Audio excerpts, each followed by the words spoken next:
Salut, salut, chers panafricanistes, chers surfeurs, youtubeurs et puis combattants pour l'émergence africaine, c'est le Banin de Yinki. Alors, je suis à vous ce soir pour parler, n'est-ce pas, d'un sujet très chaud.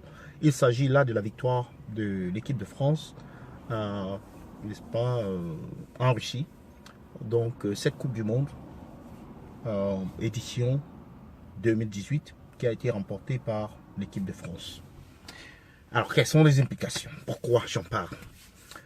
C'est important, n'est-ce pas, de parler de cette équipe de France multicolore, comme on le dit, mais dont la composition est en majorité faite des gens de couleur et forcément, vous avez besoin de m'entendre dire des Africains d'origine. Donc des personnes d'origine africaine, mais qui ont pour beaucoup simplement été des enfants de cette génération ou bien d'une certaine génération qui a immigré en France dans des années antérieures. Alors il y a cela 20 ans, la France gagnait déjà la Coupe du Monde avec cette fameuse équipe de Zinedine Zidane et Thierry Henry et consorts, Lilian Thuram, tous ces autres Africains des Caraïbes et puis de l'Afrique même. Quelles sont donc les leçons que nous avons tirées en tant qu'Africains? Moi, je dois dire ceci. En 90, le Cameroun a fait les quarts de finale de la Coupe du Monde. Depuis 90, on n'a pas fait mieux que les quarts de finale. En 98, la France a gagné la Coupe du Monde avec une équipe à dominance africaine. Ou bien, donc, avec une équipe à dominance noire. Parce que le terme africain, c'est un peu péjoratif dans ce sens-là. Je n'ai pas vraiment besoin d'utiliser ce terme-là parce que c'est très mal placé. Il faut dire une équipe avec une équipe composée de noirs.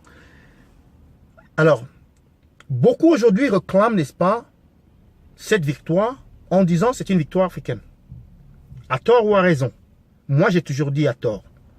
Parce que ces noirs, bien que beaucoup d'entre eux soient africains, n'ont reçu aucune formation de l'Afrique, n'ont reçu aucun encadrement de l'Afrique et n'ont reçu, n'est-ce pas, aucun soutien de l'Afrique pour qu'ils deviennent ce qu'ils sont aujourd'hui.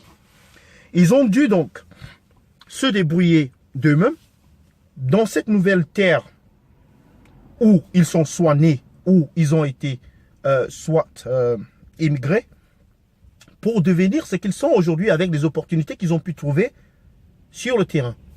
Et donc, on se retrouve là avec cette équipe pleine de noirs qui fait du bon travail, qui gagne une Coupe du Monde une fois de plus.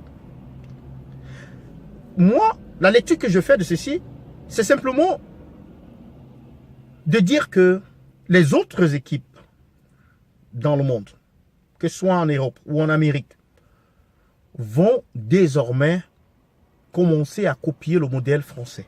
La politique française, qui consiste à donner plus, n'est-ce pas, de place aux Noirs, à donner plus d'opportunités aux Noirs dans leur équipe nationale. La France a commencé en 98, on a vu, maintenant dans l'équipe d'Allemagne, il y a plus de Noirs. En Italie, il y a eu des Noirs par la suite. Et on verra cela de plus en plus dans ces équipes-là. En Angleterre même, il y a plus de noirs dans l'équipe. Et vous voyez, l'équipe d'Angleterre a fait même des demi-finales. Bien sûr, beaucoup diront qu'ils n'ont pas mérité. Mais bon, ça c'est un débat pour un autre jour.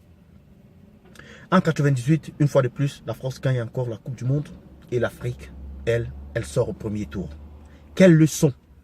Au lieu qu'on passe le temps à réclamer, par exemple, Mbappé, il est camerounais. Oh, Pogba, il est guinéen. Oh, tel autre, il est, je sais pas, sénégalais, ainsi de suite. Mais non. Prenons cette opportunité pour comprendre et former nos propres sportifs. Former notre jeunesse. Savoir utiliser ce qu'on a comme potentiel. Savoir exploiter notre potentiel pour qu'on puisse obtenir des résultats meilleurs que ce qu'on a déjà. Et c'est ce que la France fait. Je suis pas un supporter de la France, de la politique française en Afrique. Mais ce n'est pas les Français qui ont fait venir la mère, les parents de ces Africains en France. Ce n'est pas eux.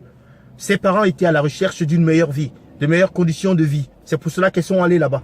Parce que dans les pays où ces personnes habitaient, elles n'avaient pas autant d'opportunités, elles n'avaient pas autant de support pour évoluer. Et à la quête d'une meilleure vie, ces personnes se sont retrouvées en France pour certains, d'autres en Angleterre, aux États-Unis, au Canada.